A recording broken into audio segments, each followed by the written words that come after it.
ಆದ್ರೂ ಏನೇನು ಕಂಡು ಹಿಡಿತಾರ ಮರಯ್ಯ. ಬಾಳದಲ್ಲಿ ಅಲ್ಲ ಅನ್ನಕತ್ತದನ ಇದನ್ನ ನೋಡಿದ್ರೆ. ನೋಡಿದ್ರೆ ಏನಾರು ಇಲ್ಲ, ನೋಡಿದ್ರು ಗೊತ್ತಾಗಲ್ಲ. ಬಾಳದಲ್ಲೇನು ಇದೇ ನಮ್ನೆ ಇರ್ತದ ಮತ್ತೆ ಅಂತ ಹೊರದ್ ನೋಡಿದ್ರು ಗೊತ್ತಾಗ್ಬೇಕೇನ. ನಾವು ಸುಮ್ಮನೆ ಮರಯ್ಯ ದೈದರ್ಕೆ ಅದ್ರಲ್ಲಿ ಇದ್ರಲ್ಲಿ ತೋಟದಲ್ಲಿ ಹೋಗೋದು, ಬಳ್ಳೆ ಕುಯ್ಯೋದು. ಈ ಮಂಗನ ಕಾಟದಲ್ಲಿ ಉಂದಾರು ಬಳೆಕೊಂದು ಗನಗದವ. ನಮ್ಮನೇಲಿ ಏನು ಸೀತಂದಿದು ಘನ ಬಳ್ಳೆ ತರೋಕ್ಕಾಗ್ಲನು ಅಂತ ಎಲ್ಲಿಂದ ತರೋದ?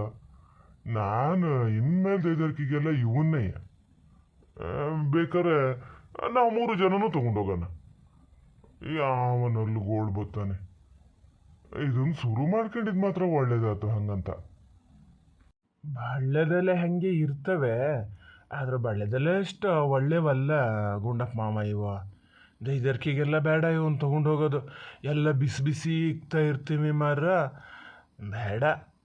ನಾವು ಇಲ್ಲದೆ ಇದ್ರೆ ಹೌದು ಅಂತ ಕೆಲವರಿಗೆಲ್ಲ ಸಿಕ್ಕಲು ಅನಿವಾರ್ಯ. ಇನ್ನು ದೂರ ಹೋಗ್ಬೇಕಾರೆ ಎಲ್ಲ ಬಳ್ಳೆ ಹೊರದೋಗ್ತದೆ ಅಂತೇಳಿ ಇದನ್ನು ಬಳಸ್ಬೋದು. ನಾವು ಹಳ್ಳಿ ಮನೇಲಿ ಇದ್ಕೊಂಡು ತೋಟಕ್ಕೆ ಹೋಗಿ 4 ಬಳ್ಳೆ ಕುಯ್ಕಿ ಬರೋಕ್ಕಾಗದೆ ಇವನ್ ಬಳಸದ? ಬೇಡ ಗುಂಡಪ್ಪಮ್ಮ. ಎಷ್ಟಂದ್ರೆ ಇವೆಲ್ಲ ಆರೋಗ್ಯಕ್ಕೆ ಒಳ್ಳೇದಲ್ರಿ. ಹಂಗಾರೆ ಈ ಮಿಷಿನ್ ತೆಗೆದು ಯಾರಿಗಾರು ಮಾರೋದು ಒಳ್ಳೇದು. ಆರೋಗ್ಯಕ್ಕೆ ಒಳ್ಳೇದಲ್ಲ ಅಂದಮೇಲೆ ಮತ್ತೆ ಎಂತಕ್ ಮಾಡ್ತಿದ್ದೀಯಾ? ಮಾತಾಡ್ತಾನೆ. ಅವರಿಗೆಲ್ಲ ಆತದೆ, ನಮ್ಗಾಗಲ್ಲ. ಅಲ್ಲ, ಮಾರಿದ್ರೆ ತೊಗೊಂಡೋದವ್ರು ಮತ್ತೆ ಮಾಡ್ತಾರಲ್ಲ. ಬಾಗಿ ಹಳ್ಳಕ್ಕೆ ಹಾಕೋದು ಒಳ್ಳೇದು, ಯಾರು ಮಾಡಬಾರ್ದು. ಮತ್ತೆ ಅಲ್ಲನಲ್ಲ, ಸೀರಿಯಸ್ ಆಗಿ ಹೇಳ್ತಿದ್ದೀನಿ. ಜೋಕ್ ಮಾಡ್ತಾ ಇದ್ದಾರೆ ಇಬ್ಬರು ಸೇರ್ಕೊಂಡು. ನಾ ಹೇಳಿದ್ನಲ್ಲ, ಅನಿವಾರ್ಯ ಇದ್ದರು. ಈಗ ದೂರ ಎಲ್ಲ ಟ್ರಿಪ್ ಹೋಗ್ತಿರ್ತಾರೆ, ಮನೆಯಿಂದನೇ ಏನಾರು ತೊಗೊಂಡು. ಈಗ ಬಳ್ಳೆದೆಲೆ ತೊಗೊಂಡೋದ್ರೆ ಅವು ಹೊರದೋಗಲ್ಲ, ಎಷ್ಟು ದಿವಸ ಇಟ್ಕೊಳಕತ್ತದೆ. ಅವಾಗ ಇಂಥವನ್ನ ಬಳಸ್ಬೋದು. ಈಗ ಅಷ್ಟು ಜನಕ್ಕೆ ತಟ್ಟೆಗಿಟ್ಟು ತೊಗೊಂಡು ಹೋಗೋದಂದ್ರೂ ಲಗೇಜ್ ಜಾಸ್ತಿ ಆಗ್ತದೆ. ಹಾಗೆ ಆ ಥರ ಇರಾಗ ತೀರಾ ಅನಿವಾರ್ಯ ಪರಿಸ್ಥಿತಿಯಲ್ಲಿ ಇದನ್ನು ಬಳಸ್ಬೇಕು. ಬಿಟ್ಟರೆ ನಾವು ಹಿಂಗೆ ಹಳ್ಳಿ ಮನೇಲಿ ಇದ್ಕೊಂಡು ತೋಟ ಇದ್ಕೊಂಡು 4 ಬಳ್ಳೆ ಕುಯ್ಕಿ ಬರೋಕ್ಕಾಗದೆ ಇವನ್ ಬಳಸಿದ್ರೆ ಹುಚ್ಚ ಅನ್ನಲ್ಲ ನಮಗೆ. ಅದನ್ನು ಹೇಳಿದ್ದು ನಾನು. ಓಹೋ, ಏನಿಬ್ಬರು ನೆಗ್ಲೆಕ್ಟ್ ಮಾಡೋಕ್ಕೆ ಶುರು ಮಾಡಿಬಿಟ್ರು. ಅಲ್ಲ, ಹೌದಾ, ನೀನು ಹೇಳೋದು ಒಂದು ಹೌದಯ್ಯ. ಆದರೆ ನಮಗೆ ಸ್ವಲ್ಪ ಆದಾಯ ತಂದು ಕೊಟ್ಟದ ಇಲ್ಲ ಹೇಳೋನಿಲ್ಲ. ನಾನು ಏನು ಲೆಕ್ಕ ಹಾಕಿದ್ದೆ ಗೊತ್ತಾ? ಸೀಸನ್ನ ಇನ್ನು ಮದುವೆ ಮನೆ, ಹಬ್ಬದ ಮನೆ ಎಲ್ಲ ಇದ್ದಾಗ ಮಾತ್ರ, ಮತ್ತೆ ಬಾಕಿ ಟೈಮ್ ಏನು ಕೆಲಸ ಇಲ್ಲ, ನಮ್ಮ ಕೆಲಸ ನಾವು ಮಾಡ್ತಿರೋದು ಅಂದ್ಕೊಂಡಿದ್ದೆ. ಈ ತಿಥಿ ಮನೆ ಎಲ್ಲ ಬರೋಕ್ಕೆ ಹೋಗಿ 360 ದಿವಸನೂ ಇರ್ತದೆ ಮರಯ್ಯ ಬಿಸ್ನೆಸ್. ಇದಕ್ಕೆ ನಿನ್ನ ತಾಲಿಗೆ ಕೊಡ್ಬೇಕು ಮಾತ್ರ. ನಿಂಗೆ ಹೇಳಿದ್ಯಾರ ಆವಾಗ ಇದನ್ನು ಮಾಡ್ಬೋದು ಅಂತ? ಹೇಳಿದ್ಯಾರೂ ಇಲ್ಲ. ನವನೀತ್ ಅಣ್ಣನ ಮನೆಗೆ ಹೋಗಿದ್ನಲ್ಲ ಅವತ್ತು, ಅವ್ರ ಮನೇಲಿ ಇತ್ತು, ನೋಡ್ಕಿ ಬಂದಿದ್ದೆ. ಇನ್ನೂ ಸುಮಾರು ದೊಡ್ಡದಪ್ಪ ಅವರು. ಒಂದೇ ಸತಿಗೆ ಸುಮಾರು ಆತಿತ್ತು ಆ ಥರದ್ದು ಅವ್ರದ್ದು. ದುಡ್ಡು ಜಾಸ್ತಿನೇ ಇರ್ಬೋದು ಬಿಡಿ. ಅವತ್ತೇ ತಲೆ ಒಳಗೆ ಇಟ್ಕೊ ಬಂದಿದ್ದೆ, ನಾವೊಂದು ಇದನ್ನು ಮಾಡ್ಬೋದಿತ್ತಲ್ಲ ಅಂತ. ಪಾಪಣ್ಣ, ನಿಮ್ದೇ ಅಲ್ಲನ್ರಿ ಫೋನ್ ಅದು ರಿಂಗ್ ಆಗ್ತಾ ಇದೆಯಲ್ಲ?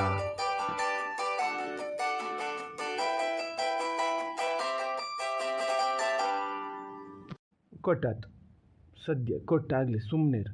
ಶಾರದನೇ ಅದು, ಮತ್ತೆ ಯಾರೂ ಅಲ್ಲ. ನೋಡ್ಬೇಕಾರೆ ಏನು ಇಷ್ಟೊತ್ತು ಬರಲ್ಲ ಅಂತ ಹೇಳಿ ಫೋನ್ ಮಾಡಿದೆ. ಮನೇಲಿ ಕೊನೆ ಇಲ್ಲ ಮರಯ್ಯ, ಅದಕ್ಕೆ ನಾನು ಒಂಚೂರು ನಿಧಾನ ಮಾಡ್ತಿದ್ದೀನಿ. ಏನೀಗ ಅದು ಹೇಳಿ ಟೈಮಿಗೆ ಮನೆಗೆ ಹೋಗಿಬಿಡ್ಬೇಕು. ಇಲ್ಲದಿದ್ರೆ ಎಷ್ಟೊಂಥರ ಮಾಡ್ತದೆ ಈಗ ಗೊತ್ತಾ? ಸುಮ್ಮನಿರು, ರಿಸೀವ್ ಮಾಡಲ್ಲ. ನಾವು ಸ್ವಲ್ಪ ತಡಕ್ಕೆ ಹೋಗೋಣ, ಏನಾಗಲ್ಲ. ಈ ಪಾಪಣ್ಣ, ನಿಂಗೆ ಎಂತ ಆಗ್ಯದ? ಎಂತಕ್ಕೆ ಫೋನ್ ಮಾಡಿದೇನ? ಇದಕ್ಕಾಗೆ ಫೋನ್ ಮಾಡಿದೆ ಅಂತ ಗೊತ್ತಾ ನಿಂಗೆ? ಮನೇಲಿಬ್ರು ವಯಸ್ಸಾದರದಾರೆ. ಹೋಗ ಎಂತ ಕೇಳು, ಹೋಗ ಫೋನ್ ಮಾಡಿ ಕೇಳ, ಹೋಗ. ನಾ ಮಾಡಿದ ಮೋಸ ಆಯ್ತು, ಸೈಲೆಂಟಿಗೆ ಹಾಕಿಡ್ಬೇಕಿತ್ತು. ಓ ಶಾರದಾ ಅಲ್ಲ ಕಣ ಅನಿಲ, ಯಾವುದೋ ಹೊಸ ನಂಬರಪ್ಪ. ಏನು ಮಾಡಲಿ, ಇನ್ನೊಂದ್ಸತಿ ಮಾಡ್ತಾರ ನೋಡೋದ?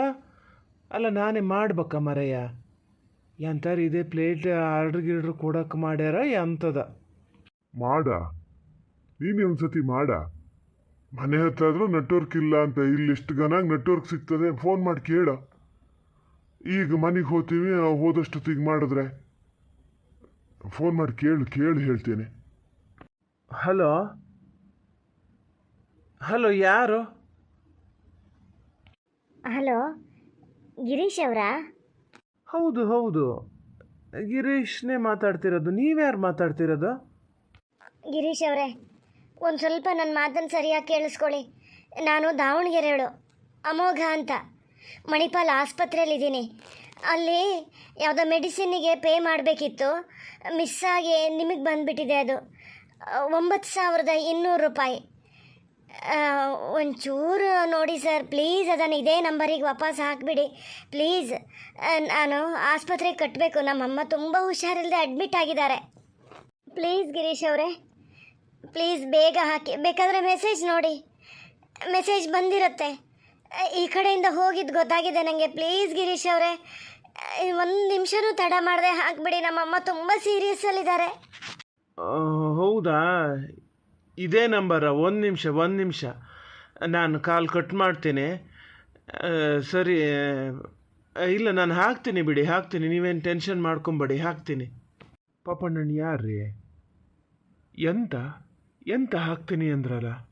ಅಯ್ಯೋ ಪಾಪ ಮರೆಯ, ಅದ್ಯಾರ ತಾಯಿಗೆ ಹುಷಾರಿಲ್ಲ, ಸೀರಿಯಸ್ಸಾಗಿ ಮಣಿಪಾಲ್ ಆಸ್ಪತ್ರೆಲಿ ಸೇರಿಸ್ಕೊಂಡಾರಂತೆ. ಯಾವುದೋ ಮೆಡಿಸನಿಗೆ ಹಾಕೋ ದುಡ್ಡು ಫೋನ್ಪೇ ಮಾಡೋಷ್ಟೊತ್ತಿಗೆ ನನ್ನ ನಂಬರಿಗೆ ಬಂದುಬಿಟ್ಟದಂತೆ 9,200 ರೂಪಾಯಿ. ಈಗ ತಕ್ಷಣ ಹಾಕಿ ಅಂತ. ಏನು ಪಾಪ ಅಳ್ತಾರೆ ಕಣ ಫೋನಲ್ಲಿ, ತಾಯಿಗೆ ಹುಷಾರಿಲ್ಲಂತೆ. ತಕ್ಷಣ ಹಾಕಿಬಿಡ್ತೀನಿ ಮರೆ, ಬೇರೆ ದುಡ್ಡು ನಮಗೆ ಅಂತಕ್ಕೆ. ಅದು ಈ ಥರ ಕಷ್ಟದಲ್ಲಿರೋದು. ಪಾಪ ನಾನು ತಡೀರಿ, ಹಿಂದೆ ಮುಂದೆ ಯೋಚನೆ ಮಾಡಿದೆ ಹಂಗೆ ದುಡ್ಡು ಹಾಕಬೇಡಿ ನೀವು. ನಿಮ್ಗೆ ಹೆಂಗೆ, ಏನು ಪ್ರೂಫ್ ಏನದೆ ಹೇಳಿ ಅವ್ರು ಕಳಿಸಿದ್ದು ಹೌದು ಅಂತ. ಸುಮ್ಮನೆ ಇರಿ. ಹಿಂಗಿದ್ದು ಫ್ರಾಡ್ ಕೆಲಸ ಸುಮಾರು ಜನ ಮಾಡ್ತಾರೆ ಮಾರ್ರ. ನೀವು ಸ್ವಲ್ಪ ಯೋಚನೆ ಮಾಡಿ. 9,200 ರೂಪಾಯಿ ಅಂದರೆ ಅದೇನು ಸುಮ್ಮನೆನಾ? ಥೋ ಅನಿಲ, ಇಂಥ ಟೈಮಲ್ಲೆಲ್ಲ ಅವನ್ನೆಲ್ಲ ಲೆಕ್ಕ ಹಾಕ್ತಾ ಕುತ್ಕೊಳಕ್ಕಾಗ್ತದನ? ಯಾರಿಗೆ ತಾಯಿಗೆ ಸೀರಿಯಸ್ಸು ಅಂಥೇಳಿ ಯಾರು ಸುಳ್ಳು ಹೇಳ್ತಾರಾ? ನೋಡಿ ಮಾರೆ, ನಿಂಗೆ ಯಾಕೆ ಈಗ ಮೆಸೇಜಲ್ಲೇ ಇಲ್ಲಿ ನೋಡ, ಅದಕ್ಕೆ ಹೇಳೋದು ಅನಿಲ, ನಂಬಿಕೆ ಇರಬೇಕು ಅಂತ. ನೋಡಿಲಿ 9,200 ರೂಪಾಯಿ ಕ್ರೆಡಿಟ್ ಆಗಿದೆ ಅಂತ ಗೊತ್ತಾದೆ ಇಲ್ಲಿ. ನೋಡಬೇಕಾರೆ ನೀ ಸುಮ್ಮನಿರು, ಸ್ವಲ್ಪ ಸುಮ್ಮನೆ ನಿತ್ಕ. ನಾನು ಹಾಕಿತೀನಿ ಮಾರಯ್ಯ. ಏನು ಕಡೆಗೂ 1 ನಿಮಿಷ ಹೆಚ್ಚು ಕಮ್ಮಿ ಆಗಿ ಇನ್ನೇನೇನಾದ್ರೆ ಪಾಪ ನನ್ನ ತಲೆ ಮೇಲೆ ಬೇಡ ಮಾರಯ್ಯ. ನಾ ಹಾಕಿತೀನಿ ಫಸ್ಟ್, ಆಮೇಲೆ ಮಾತಾಡೋಣ ಏನಿದ್ರು. ಮೆಸೇಜ್ ಎಲ್ಲಿಂದ ಬಂದದೆ ನೋಡ್ಕೇಳಿ ಫಸ್ಟು ಪಾಪಣ್ಣಣ್ಣ. ತಡೀರಿ, ಹೊಡಿಬೇಡಿ, ಪಿನ್ ಹೊಡಿಬೇಡಿ, ತಡೀರಿ. ಅಯ್ಯೋ ನಿಮ್ಗೆ ಎಂತ ಆಗಿದೆ ಪಾಪಣ್ಣಣ್ಣ? 5 ನಿಮಿಷ ನಿಧಾನದಿಂದ ಯೋಚನೆ ಮಾಡಿದ್ರೆ ಏನು ತಲೆ ಹೋತಿತ್ರಿ? ನೀವು ಈ ಥರ ಇದ್ರೆ ಭಾಳ ಕಷ್ಟ ಅದೇ ಪಾಪಣ್ಣಣ್ಣ. ಎಲ್ಲಿಂದ ಬಂದದೆ ಮೆಸೇಜ್ ನೋಡಿದ್ರ? ಅದು ಬ್ಯಾಂಕಿಂದನೇ ಬಂದದ? ನೀ ತಡಿ ಮರೆಯ, ಫಸ್ಟ್ ದುಡ್ಡು ಹಾಕಿದ್ದೀನಿ. ಪಾಪ ಅವ್ರು ಒಳ್ಳೇದು ನೋಡಿದ್ರು ಸಾಕು, ತಾಯಿಗೆ ಹುಷಾರಿಲ್ಲ ಅಂತ. ಹೋತು ಫೋನ್ ಮಾಡಿ ಹೇಳ್ಬೇಕಾ ಬಂತು ದುಡ್ಡು ಅಂತ? ಸುಮ್ಮನೆ ಇರ್ರಿ ನೀವು. ಹೇಳ್ತಾನೆ ಇದ್ದೀನಿ, ಸ್ವಲ್ಪ ಹೊತ್ತು ಯೋಚನೆ ಮಾಡಿ ಅಂತ ಮೆಸೇಜ್ ತೆಗೀರಿ. ಅದು ಎಲ್ಲಿಂದ ಬಂದದೆ ನೋಡಿ. ಅದು ಬ್ಯಾಂಕಿಂದ ಬಂದದ ಮೆಸೇಜು? ಎಲ್ಲಿ ಬ್ಯಾಂಕಿನ ಮೆಸೇಜ್? ಅಲ್ಲೊಂದು ಸ್ವಲ್ಪ ನೀವು ಮೇಲೆ ಹೋಗಿ ನೋಡಿ. ಬ್ಯಾಂಕಿಂದ, ಕರ್ನಾಟಕ ಬ್ಯಾಂಕಿಂದ ನಿಮಗೆ ಕ್ರೆಡಿಟು ಡೆಬಿಟ್ದೆಲ್ಲ ಮೆಸೇಜ್ ಬರ್ತದಲ್ಲ, ಏನಂತ ಬರುತ್ತೆ ಮೇಲೆ? ಇದು ಯಾವುದೋ ನಂಬರಿಂದ ಬಂದದೆ. ನಿಜವಾಗ್ಲೂ ಅದು ಫ್ರಾಡ್ ಕಣ್ರಿ. ದಂಡ ಮಾಡ್ಕೊಂಡ್ರ 9,200 ರೂಪಾಯಿ. ನಾನು ಮಾತ್ರ ಇದನ್ನು ಶಾರದಕ್ಕನ ಹತ್ರ, ಪಾರ್ವತತ್ತೆ ಹತ್ರ ಹೇಳ್ದೆ ಬಿಡಲ್ಲ. ತೆಗೆದು ನಿಮ್ಮ ಬ್ಯಾಲೆನ್ಸ್ ತೆಗೆದು ನೋಡಿ, ಬ್ಯಾಲೆನ್ಸ್ ತೆಗೆದು ನೋಡ್ರಿ. ಅಲ್ಲೇ ಫೋನ್ಪೇನಲ್ಲೇ ಅಲ್ಲ, ಫೋನ್ಪೇ ಮಾಡೋರು ಅಲ್ಲೇ ನೋಡಿದ್ರು ಒಂದು ಗ್ರೀನ್ ಡಾಟ್ ಬಂದಿರ್ತಿತ್ತಲ್ರಿ ನಿಮ್ಮ ಅಕೌಂಟಿಗೆ ದುಡ್ಡು ಬಂದಿದ್ದಿದ್ರೆ. ಆ ನಂಬರಿಂದ ಬಂದದ? ಆ ನಂಬರಿಂದ ನಿಮ್ಮ ಅಕೌಂಟಿಗೆ ಬಂದದ ನೋಡ್ರಿ. ರಿಸೀವ್ ಒಂದು ಗ್ರೀನ್ ಡಾಟ್ ಬಂದಿರ್ತದ್ರಿ ನಂಬರಿಂದ. ನಿಮ್ಗೆ ಯಾವುದಕ್ಕಾರು 9,200 ರೂಪಾಯಿ ಬಂದದನ್ನು ನೋಡಿ ಅಲ್ಲಿ. ಎಲ್ಲಿ ಬಂದದೆ? ಸೆಂಟ್ ಸೆಕ್ಯೂರ್ಲಿ ಜೋಪಾನ ಮಾಡಿ ಕಳಿಸಿರಿ 9,200 ರೂಪಾಯಿ. ಯಾರ ತಾಯಿಗೆ ಹುಷಾರಿಲ್ಲ ಅಂತ ನೀವು ಕಳಿಸಿದ್ರು, ಆದರೆ ನಿಮ್ಮ ತಾಯಿ ಮಾತ್ರ ನಿಮ್ಮನ್ನು ಇವತ್ತು ಸುಮ್ಮನೆ ಬಿಡಲ್ಲ. ನಾನು ಮಾತ್ರ ಹೇಳ್ದೆ ಬಿಡಲ್ಲ. ಏನು ಒಬ್ಬರಿಗೆ ಒಂದು ಮನುಷ್ಯರ ಮಾತು ಕೇಳಬೇಕು ಅನ್ನೋದಿಲ್ಲ ಅಂದರೆ ಎಷ್ಟು ಗಡಿಬಿಡಿ ಏನಿತ್ತು? 1-2 ನಿಮಿಷ ಯೋಚನೆ ಮಾಡಿ ಕಳಿಸಿದ್ರೆ ಆತಿಲ್ಲ ನಿಮಗೆ? ಅವನಿಲ್ಲ, ತಡಿಯ ಮಾರಯ್ಯ, ಹೆದರ್ಸ್ಬೇಡ ನೀ ನನಗೆ. 9,200 ರೂಪಾಯಿ ಅಂದರೆ ಏನು ಹುಡುಗಾಟ್ಗಿ? ನಾನು ತಿನ್ಬೇಡ ಉಣ್ಬೇಡ. ನನ್ನ ಬ್ಯಾಂಕ್ ಬ್ಯಾಲೆನ್ಸ್ ಚೆಕ್ ಮಾಡ್ತೀನಿ ತಡಿ, ಗೊತ್ತಾಗ್ತದಲ್ಲ. ನಂಗೆ ಗೊತ್ತು, ಬೆಳಿಗ್ಗೆ ಅಷ್ಟೇ ನೋಡಿ ನಾನು 23,400 ರೂಪಾಯಿ ಇತ್ತು ನನ್ನ ಇದರಲ್ಲಿ. ತಾಡಿ ನೋಡ್ತೀನಿ.